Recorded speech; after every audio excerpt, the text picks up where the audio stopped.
everybody? My name is REDRUP. This is the It's Not a Phase podcast, and on this episode I'm joined by Boston Manor guitarist Mike Cunniff. We talk about the band's latest album, Sundiver, creating a double album, his relationship with Blackpool, his love for Deftones, having Heriot feature on the record, and loads more. Just before we get into it, if you fancy helping out me and the podcast, there's a few ways that you can do that, and they just take a few seconds of your time. First, you can hit subscribe or follow wherever you're checking this episode out so you don't miss out on any future episodes. You can leave a review or a comment. You can go and follow the podcast on social media, and there's also a Patreon and a web store if you did want to pick something up and go one step further. You can find all the links to everything that I've just mentioned in the description of this episode, or you can head on over to itsnotaphase.co.uk. And now with all that out of the way, here's my chat with Mike. What's up, everybody? Thank you for joining me on this episode of the It's Not a Phase podcast, where I'm joined by Mike from Boston Manor. How's it going, man? I'm doing great, thank you. How is yourself? Yeah, all good, man. All good. Wicked. Yeah, I mean, well, let's just kind of dive into the biggest news of you guys recently is obviously the brand new album, Sundiver, that came out a few weeks ago via Sharp Tone Records. How do you feel, now a few weeks it's taken now for, to digest with fans? How do you feel they've been taken to it? Yeah, it's a funny one really because the album was actually finished about a year ago now. Right. We kind of finished it last September, not last September, the September before. So we've kind of just been like itching for it to get into people's ears, and we've kind of slowly been releasing singles throughout the year, kind of giving people a little bit of a taste. But it was really cool to release the whole thing, and the one of the things that we really liked that a lot of people were saying was just how it all fit together as like a nice beginning to end kind of full body piece of work, which is something that we always kind of strive to do. Yeah. Because like I tell everybody, everyone in the band is like really into like full albums and records and stuff like that, and we always have been. It's kind of the way we were raised. Yeah, it was just we just had so many kind of like I feel like we made a load of new fans through it. Everyone just had such nice things to say about the record. Yeah, it's been awesome. It's been overwhelmingly positive. And that's exactly what you want from an album release, right? It's like Yeah, positive. yeah, Yeah. definitely.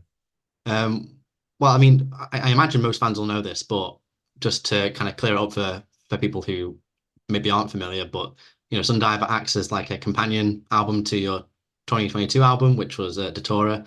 The double album concept is something that, at least to me, seems like is less and less common nowadays. It's not really like a common thing for bands to do. And I imagine it's quite an undertaking to do as well. Like, when did the idea to come about to even try and tackle that kind of thing? It was just something that we'd always kind of like played around with. I guess like we'd always talked about it because there was a few albums. I can't think of any really off the top of my head, but it was mainly concept albums that we were talking about. And yeah, I guess not many people have done this. Like the only ones that come to mind from like our kind of world is like Foals, and Thrice did like a 4-part record that they released over in 2 parts, Yeah. the Alchemy Index. And we always kind of toyed with the idea, and it was one of those things that like sounds really cool at the time. And then like when you're halfway through it, you're like, oh shit, like what have we got ourselves into now? But yeah, it kind of like really kind of came about during the pandemic when we had a lot of time to rest and rejuvenate and really kind of gather our thoughts creatively, because we were so non-stop until then.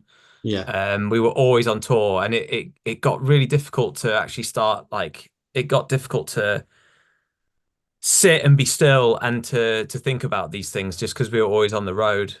So yeah, it was kind of like the pandemic was a bit of a reset that Boston Manor so badly needed. And it kind of came around that time. And we thought, yeah, let's go for it, let's do it, Yeah. and kind of see what happens.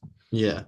My understanding is as well that they weren't written or recorded at the same time, were they? The 2 parts, like you did them separately. I think you did them separately, on purpose, like you intended to do that. That's correct, yeah.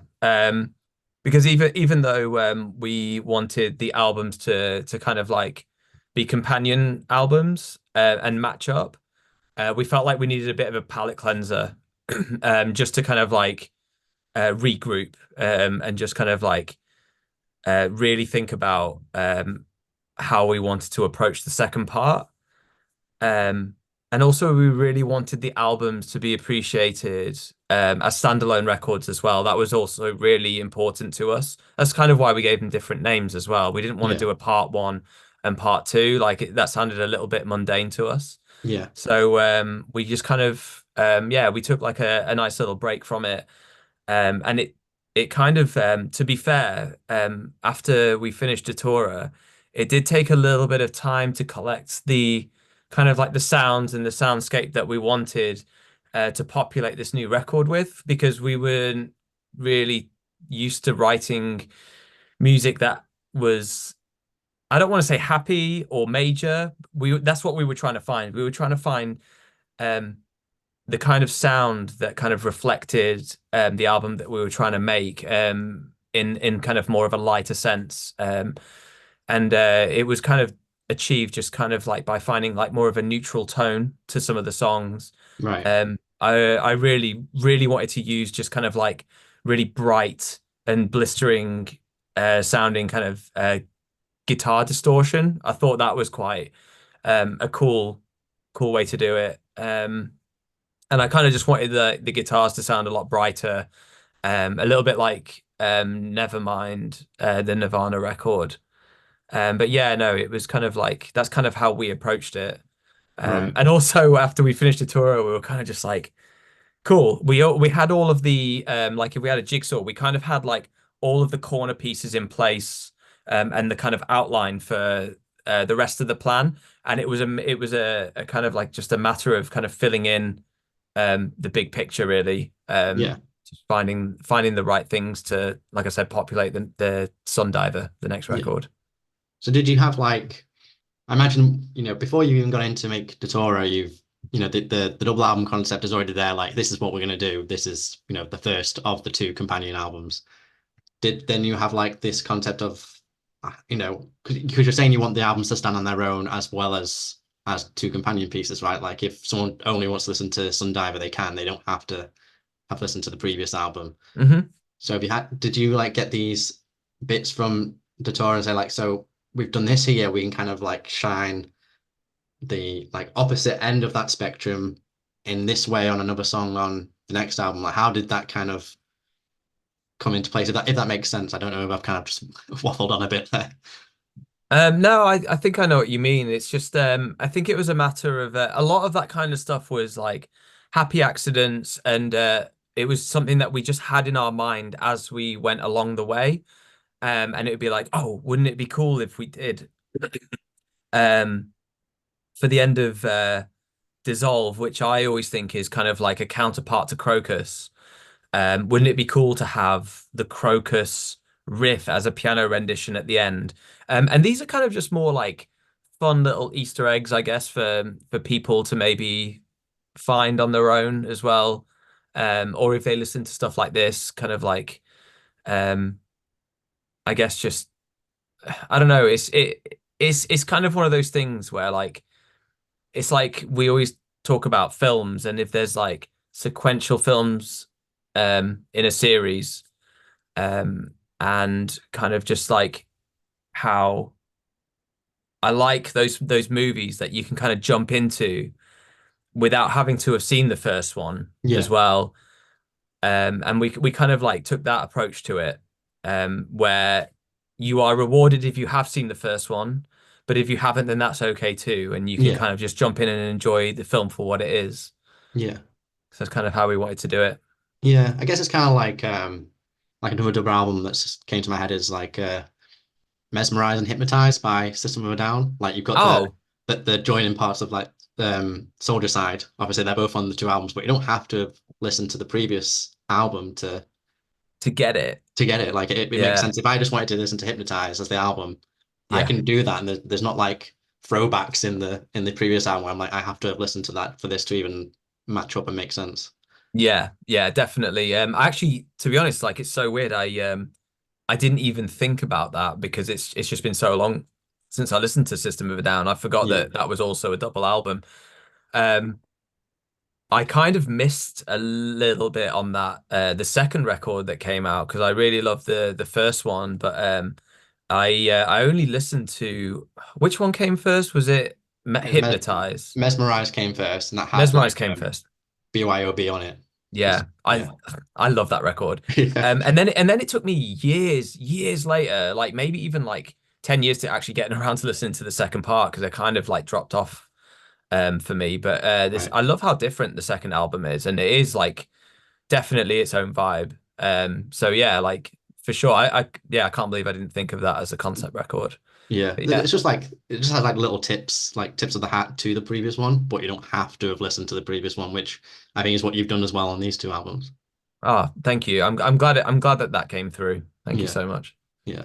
So how did you find, I mean, I think you kind of touched on it anyway, but you've obviously done EPs, you've done singular albums, and now you've done a double album. Like, how do you think like the experience compares to, other kind of releases? Um, it's definitely we're in a much different situation than we were when we were recording our records before because we were recording with Mike Sapone, who is from Long Island, and we were recording with him in New Jersey, a place called Barbershop. Right. It's in a small town called Hopatcong.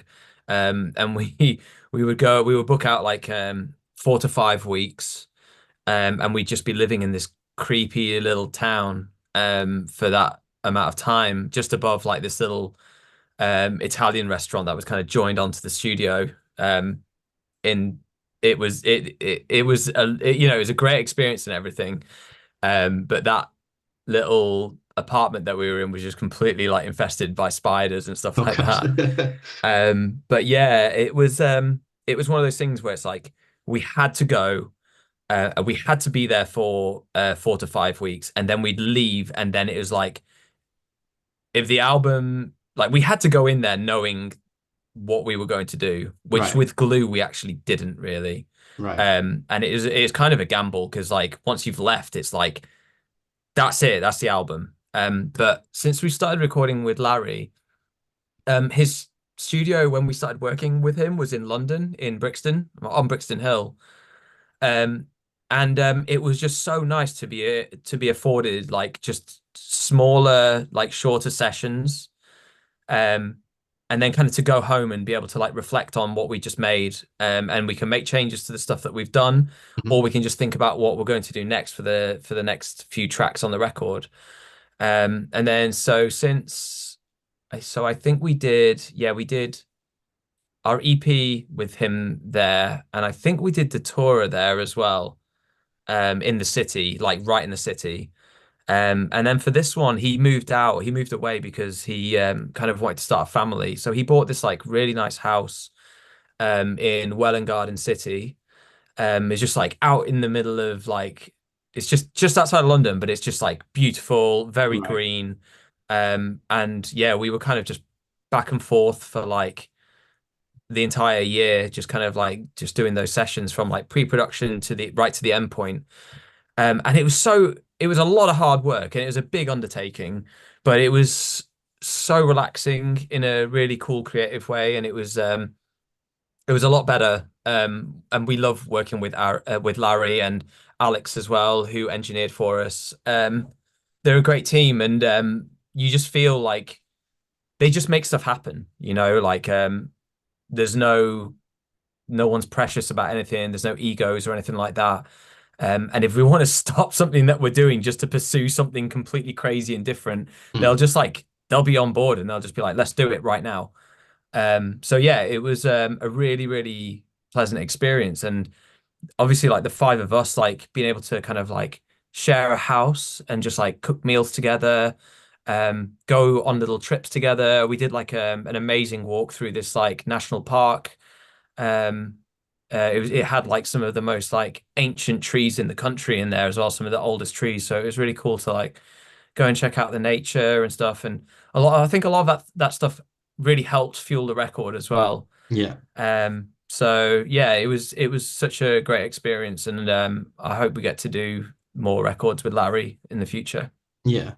Yeah. Is that something that then that you'd like to do like for records going forward? Like you've said like you go into this place where it's a bit more secluded, there's less distractions, and you're also going in like sessions at a time. So it's like you say you can like reflect on the stuff that you've made. Because I just know that some bands like working under pressure, which is what it sounds like Glue might have been for you guys, whereas this was the total opposite. Yeah, I think I don't know. There's definitely different merits to both. Um, yeah, to be honest, recording in London in like the thick of it was also extremely fun as well. Right. Like that was a blast. Like we kind of different activities entirely, but yeah, we were just kind of like we went to a few shows and hung out in the city and stuff like that. And I think that also came across on the Datura record as well. It's a little bit more industrial sounding and a little bit colder sounding, and a little bit more like electronic. And I think a bit of London kind of ended up on that record as well. But I think we'll probably, I would prefer to record records like this. I always thought we worked better under pressure. Um, but I think having that little moment to reflect and really kind of like so going in and doing like some demos or some doing the tracks, and then we will just sit at home and just immerse ourselves in those, and it really just like being away from it and being able to listen to it really helps as well. And it frees up your mind just to let your mind wander and come up with those like extra kind of creative aspects in the record. So Hmm. yeah, we found it extremely helpful, and I think that might be the way going forward for us. Yeah. Well, from what you've said as well, it sounds like the environment where you are plays a big part in how the record sounds. Like you said, you're in the city of London for to tour, and it's a bit more like cold and dark in contrast to Sundiver. It's a bit more like bright and shiny, and yeah, it sounds like that's reflected in exactly where and how you recorded those two different projects. Yeah, I mean it's I guess like it was completely unintentional, but it felt like that really came through for sure. Yeah, definitely, definitely. And also like people can see there's a connection between the two albums anyway, because the artwork is fairly, the layout's similar. It's Mhm. just like a change in the colors and then like the image in the middle. And I saw that on there's a, I mean, I might be kind of being a bit ignorant here, but you've got that phrase on there that says, "I guess we're here now," which is on both of the record covers. What's that in reference to? Um, I think it's just I think it can be taken any way you want it to, Right. you know. It can be taken completely literally as well, this is where we're at right now, musically. But also there is a little bit of a nod there back to our very first demo that we ever released, literally called Here Now. So I mean that's like one that I don't know many people that still know about that. Only the really old like Boston Manor heads kind of might get that reference. But Hmm. that was just more something for us. And it was something Henry came up with. And it felt like a really nice thing just to have that on, the records and any material that we had to kind of promote that. Yeah.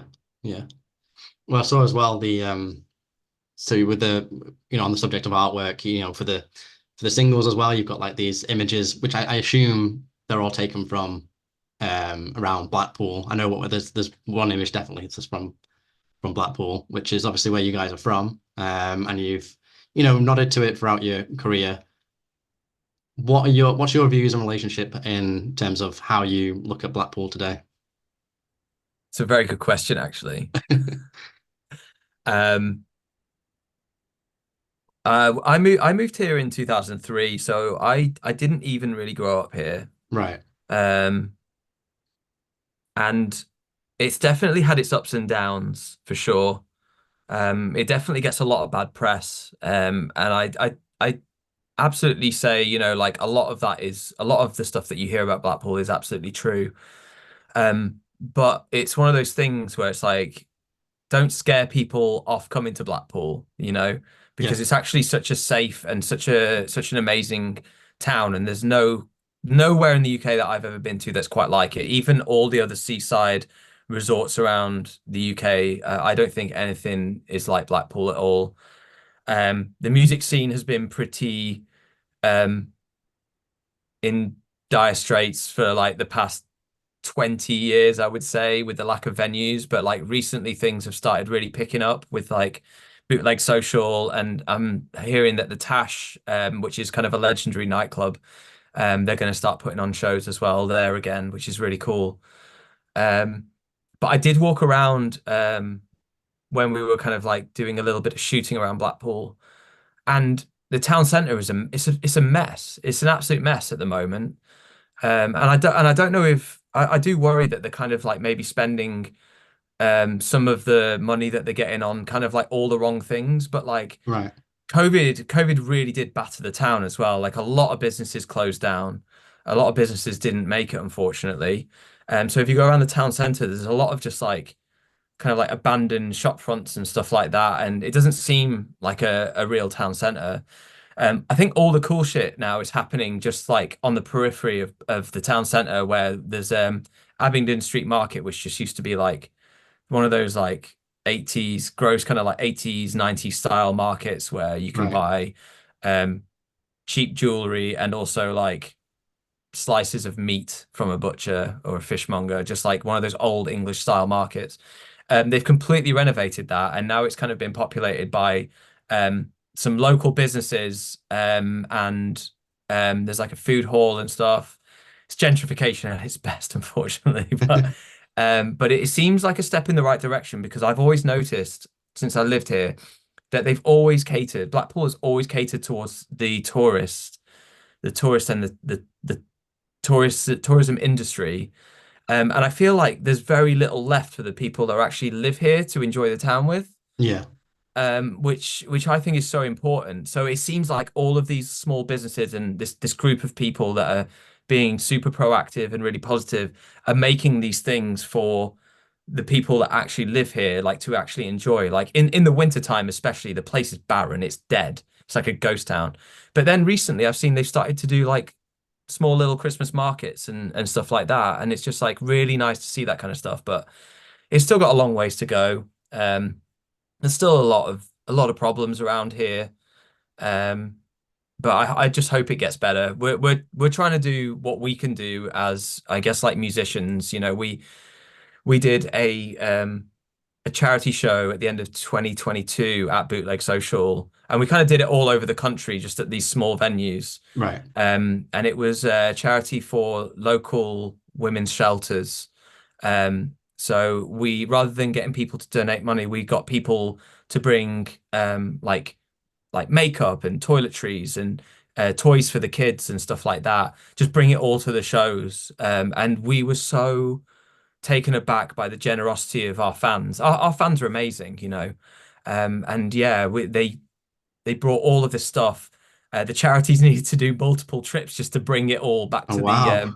the charity building, and I had tears in my eyes because some of these people from the charity were just like, "You've just changed like a bunch of people's lives here this Christmas," because it was around Christmas time. Um, and I guess like we obviously we wanted to do that, but hearing them say it, it really sunk in, and we really did think about like the hardships that those people were going through, and we thought, yeah, we made a change like the only way that we know how, and that was just by putting on a show. Hmm. So we really want to do more of that for the town, because we really love it here, and it's been like such a massive source of inspiration for us, um and for a town that like for the longest time didn't really get us or back us. Like we never played here. There was nowhere to play. No one here really was interested in the kind of music that we wanted to do. But people here are starting to know us a lot more now, and it feels like like Blackpool's kind of got our back a little bit. Yeah. So yeah, it's a very very long answer to your question, but I have a lot of time for Blackpool, and I have a lot to say about Blackpool as well. Yeah. Yeah. I guess it's like you say, I think from the outside, sometimes it does kind of get bad press, I suppose. I guess people outside of Blackpool would probably mostly know it for the pleasure beach, and also the all the arcades and stuff on the beachfront. Yeah, So yeah, it's just interesting because I don't really know Blackpool that well beyond that. And it's also yeah, amazing to hear what you did with that charity show as well. Like you've got to think as well. You're a band and you make music and obviously you connect with the fans and stuff. But I imagine you never would have thought when you first, you know, started making music in that band that you would, do something like that and change people's lives in that way. definitely. I don't know, like I just think why not? If you've got some sort of way of doing it, then why not? And luckily we've been blessed with like I guess like a fan base that is incredibly thoughtful and generous as well. So they were the ones that did all the work. They were the ones that went out of their way rather than just like buy a ticket to come to the show. They went out of their way and bought something or got something to bring to the show. So we kind of just set it up, but really like it was our fans that did all the work there. Yeah, amazing. That's amazing. Well, going back to the album, you had Debbie Gough of Heriot on there for the closing track, which I guess seems like a bit of a strange but cool choice to have on the record. How did that even come about? Um, we're just like huge fans of that band. I think they're the best metal band this country's seen in years, probably decades, to be honest. Yeah, It's I just think it's just it comes from such a sincere place. Like and it the music is insane. It's imaginative. Yeah, it's I think it's progressive. Yeah, it's so like just classic, like the essence of metal. yeah, That new album they just put out is like embarrassingly good it's a as monster. well. It's insane. Yeah, And we brought them out. Like I was just talking about those shows that we did. yeah, We brought them out for the southern weekender side of those shows. So yeah, they did like Tunbridge Wells with us, I think, and I can't remember. I can't remember the other places we played, but yeah, they came out and they're just like really good people as well. yeah, We have a lot in common with them. They are just big music nerds like us. And we don't normally like to have features on our records either. Like it has to make sense for us. And we absolutely love like, not just Debbie's vocals, but just like the vibe of Heriot. Which is why it says Heriot and not Debbie Gough yeah, on the credits. So it was an absolute privilege to actually have her vocals on the record. Her screams are insane. Her singing voice is just as good as well, if not better. Her singing voice is crazy good. She's got amazing tone. So we just had this kind of like I was listening to a lot of like black metal, shoegaze, and black gaze as well right. around the time of writing. And we just had this really cool black gaze section, and that was just like one of the things in our minds where it's like, wouldn't it be so cool just to have like that style of screaming in that section there? And Yeah, her name immediately came to mind for it. And it worked out exactly how we hoped it would. yeah, To be honest, I wish we had her on more of the track, but it was just kind of like we didn't want to put too much on her as well, because sometimes these things can be a little bit of a pain in the ass to, go away, find a place to record it and stuff like that. yeah, So I felt like it was such a perfect fitting way to end the record, or we did anyway. yeah, So yeah, it was an yeah, absolute pleasure to have her on it, and I hope we can do more stuff in the future as well. yeah. I mean, like on paper, it seems very left field, but then you listen to the song and it just fits in perfectly. Yeah, why not, Yeah, Why not? Like and we're, the kind of stuff I don't know what kind of stuff people think we listen to, but the stuff that everyone in Boston Manor listens to is so different from not so different from what we do, but a lot of the stuff we enjoy is a little bit left field as well, yeah, whether it be like metal or electronic music or indie music, literally anything. We, like I said, we're massive music nerds, so we kind of a bit all over the place. It's probably yeah, why our music is a little bit all over the place sometimes, but yeah. yeah. Well, I read somewhere as well that there's another song on the album called Container, and I heard that that was a bit of a pain to write. Is that true? Like, why was that so difficult? It was just probably the song that had the most iterations of it. Yeah. There was just certain time. We just every time we'd come away from the studio with the song, we just couldn't figure out what it wanted to be or what we wanted it to be, and there was just always something, certain aspects that we were unhappy about. Um, and I think maybe we were just kind of like overcomplicating it. Larry was actually going mad at us for it as well because he was like, "This is a rager, this is a banger," and we were kind of just like, we are just like, "Oh, it's just not very, doesn't sound very cool yet, It's not, we don't like it yet. It's not the right vibe yet." But I think we kind of arrived at a spot with that. It was probably one of the last ones to kind of finish off actually, Right. but we arrived at a point where like it just everything finally just like slotted into place. And it some songs can be written just like that, like What Is Taken Will Never Be Lost. That track on the record is literally what we recorded in a demo session, and we were just so happy with it. It all came together in one day. Yeah. And we recorded it there and then, and it sounded so good, and we were so happy with it. We just left it how it was, with just all the original tracks. We didn't bother re-recording it or anything. And then you've got other songs that are just an absolute Everest. You know what I mean? Like you just constantly just like, and you just constantly chipping away at it until it is what you want it to be. And Yeah. the Container was one of those songs that we just battled through and got there in the end. Yeah. So what was like the original iterations like? Was it how different are we talking about in terms of like that first kind of version to the version that we've all heard of the album? There was just like one point where it sounded like fucking Dizzy Rascal, man. It's just like, and no shade on Dizzy Rascal at all, but that's not where our heads were at. Yeah. It just sounded a bit like Bonkers by Dizzy Rascal, which is, it was just like a little bit silly and a little bit Yeah. like, a little bit weird. And we were just like, what is happening here? Um, and then there was one point where it had like, I think like a break beat in it, which is more like a Prodigy kind of thing, Right. or like drum and bassy kind of thing, and that's not anywhere near my personal taste or vibe as well. Yeah. I've never been a big fan of like music like that, like the Prodigy. So I didn't particularly like that iteration. And then there were just so many demos, and Yeah. we're kind of pulling it apart, putting it back together again, and it was a real battle, but I think it turned out okay in the end. Yeah. Yeah. I mean, it would be interesting to hear those like weird off cuffs of it, but um Those will never see the light of day. that's a shame. But I think like at least from what you've explained for those two versions, like they definitely wouldn't have fit on the rest of the vibe of Sundiver. So yeah, I think it's good they left the cutting room floor.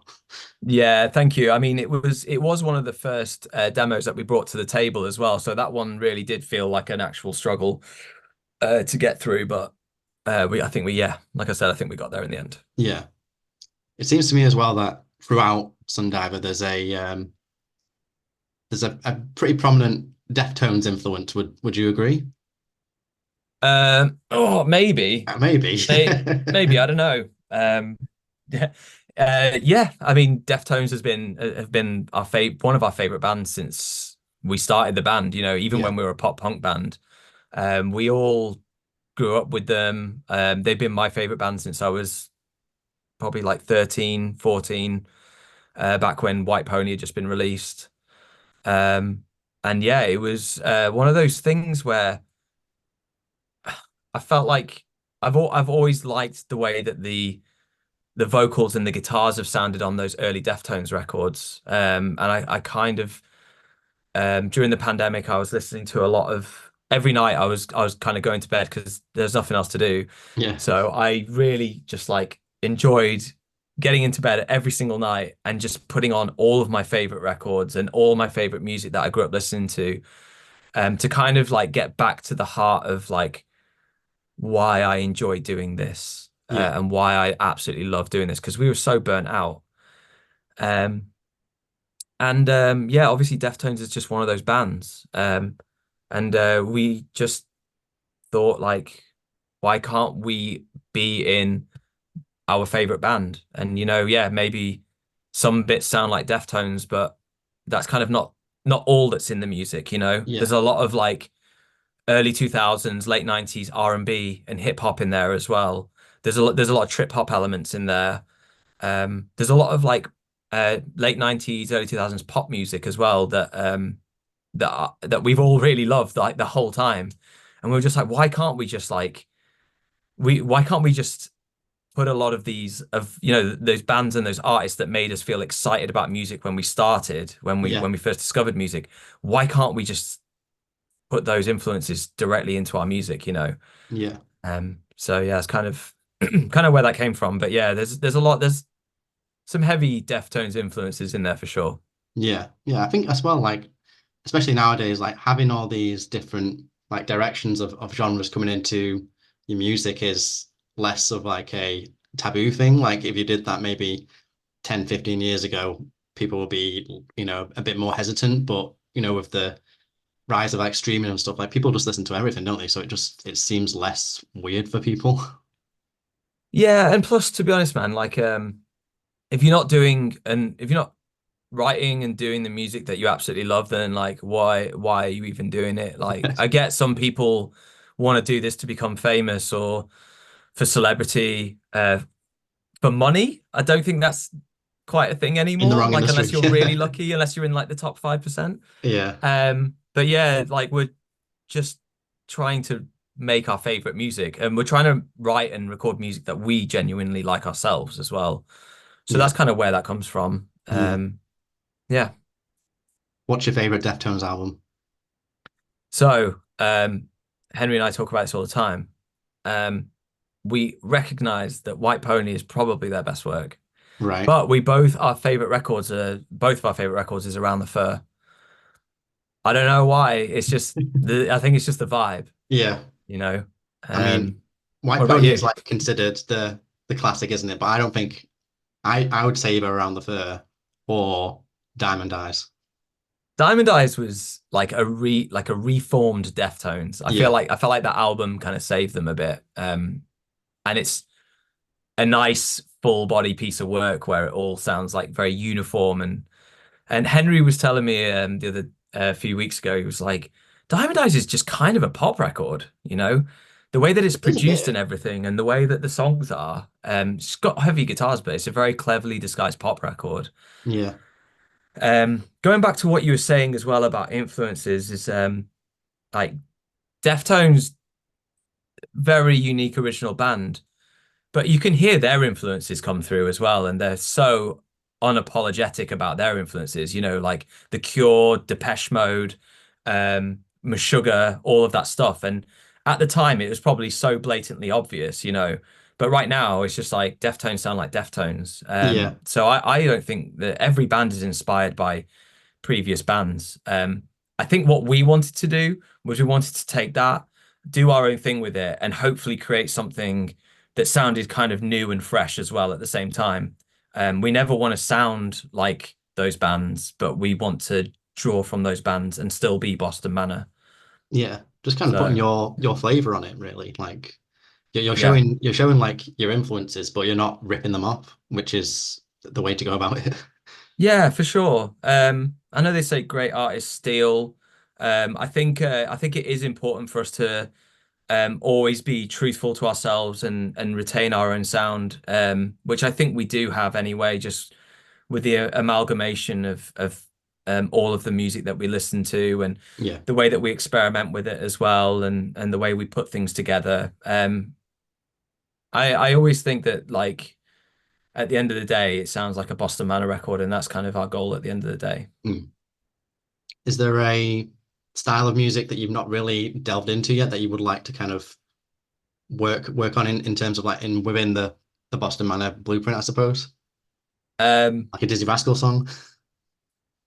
for now, I'm pretty. I think we've landed at a point now where we feel so comfortable in our own skin and so confident. Where I think we kind of want to sit here for a little bit, and just kind of explore where we're at right now, Hmm. and just keep having fun with it because I feel like we kind of found like, we kind of almost found ourselves again, you know.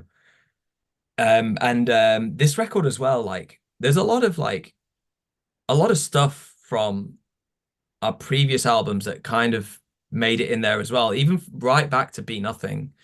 The stuff from back there that kind of found its way into this record. So I think some of the music that I would personally love to experiment with. I don't know if I'm a good enough musician, but I really love like Pink Floyd. And Right. I've recently kind of like really delved into like is it an offensive term today by today's standard, but krautrock, you know, I know. kind of like the music that kind of came out of Germany in the 1970s. And it's a type of music that really informed like a lot of indie stuff, that like modern indie music that's been going Mm. around lately as well. Kind of just like very repetitive, very kind of like very psychedelic and very like cyclical or cyclical, however you say it, that kind of music, and also like doom metal.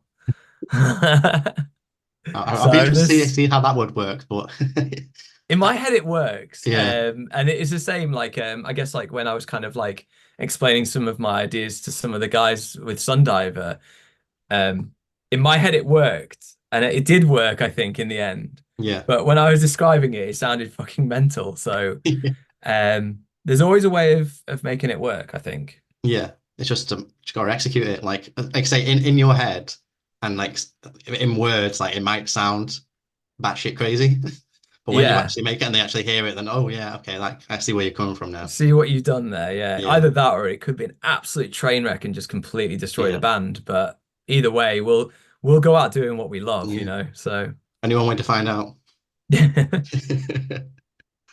Well, looking to the future. I mean, you've got a European tour in November, then you've got a tour across France with Landmarks, I think, in February. Yeah, And I that's think correct. Yeah. sandwiched between that tour in France is shows with Yumi at Six as well on their final tour. How are you feeling about all that? Because that's a lot of different crowd as well that you'll be playing to, isn't it? Like a Landmarks crowd is probably going to be a bit different to a Yumi at Six crowd, you know? Yeah, I mean that's we've always been like we've always been a bit of a kind of a band that I feel like we could almost go on any billing, and it kind of we would make it would make sense somehow, Yeah, you know. We've always kind of been like a bit of a misfit band, and that's kind of like so a lot of the times it's worked in our favor, and sometimes like it's been a bit of a hindrance because people don't quite know what to do with us, they can't pigeonhole us, I guess. Um, but at the same time, like all the way through our careers, like we've toured with like metal bands and it's worked, and we've toured with pop punk bands and it's worked. Um, and we've toured with a few pop artists ish, that kind of like mainstream sound. yeah, And no one seems to bat an eyelid. So we're not worried about it at all. mm, It's actually so nice to be able to play to like those different crowds. And we're gonna definitely like there's definitely gonna be people at those shows that might not get it or yeah, might not like us, but I like the idea of trying to win people over, you know. yeah, yeah. Like just get a few new fans in the crowd that like might not have listened to you before, at least not properly anyway. I hope so, yeah. And Yeah, that's the best time is when you play into a room and people are kind of just like watching you, but they're not really reacting to what you're doing. And you're just like, damn, I think we're just playing to a room of fresh ears that have not heard Boston Manor before. yeah, And as like as difficult as that can be, because sometimes like it really helps when the crowd are kind of giving you back the energy. Sometimes it's really nice knowing that hopefully at the end of the night you've made some new fans. So yeah, that's always good for us. yeah, 100%, man. And what else is planned for 2024 and 2025 so far that you can talk about? We got a bunch of festivals, I think, we're still yet to announce. Um, Nothing really solid. We really just a lot of the we really want to get back to the US at some point, which would be really nice, but no solid plans to go back there just as of yet. But we kind of just want to do our own thing quite a bit as well. We're finding we've really found our feet, and it's just really cool to actually finally go out there and like headline shows and people are coming just to see you, which is such a awesome position to be in, and it's taking so long to cultivate that kind of fan base. So I think it might be cool just to do more of that, and that way as well we get to pick the bands that come out on tour with us as well. Yeah. You know, and get to bring out some cool bands that we think like need to be in front of people or our friends or something like that. So hopefully a bit of that, hopefully a bit of both, and yeah, some festivals. Awesome, man. Awesome. Well, Mike, thank you very much for your time. I really appreciate it. Thank you. Any final words before I let you go and enjoy the rest of your evening? Yeah, I always want to say just like a huge thanks to our friends and our family that have like stuck by us all the way from the beginning. And a huge thank you to like anyone that's bought merch, anyone that's come out and supported us on any of our shows. Like it absolutely means the world, and we wouldn't be here without them at all. So just absolute gratitude for all of that. Awesome. Yeah, Mike, thanks again. Really appreciate it. Thank you. Yeah, let's keep in touch. I'll hopefully catch you guys soon. Thank you so much. Absolute pleasure. No worries, dude. Take care of yourself. Take care. Bye. Bye. And that's it. Thanks so much for tuning in to It's Not a Phase. If you enjoyed this episode, then don't forget to hit subscribe so you don't miss out on any future episodes. Leave a thumbs up if you're watching on YouTube. Follow the podcast on social media, and maybe even join the Patreon or grab some merch from the store. You can find everything that you need at itsnotaphase.co.uk. That's itsnotaphase.co.uk. Thanks again. Hopefully catch you on the next one. And remember, it's not a phase, it's a lifestyle.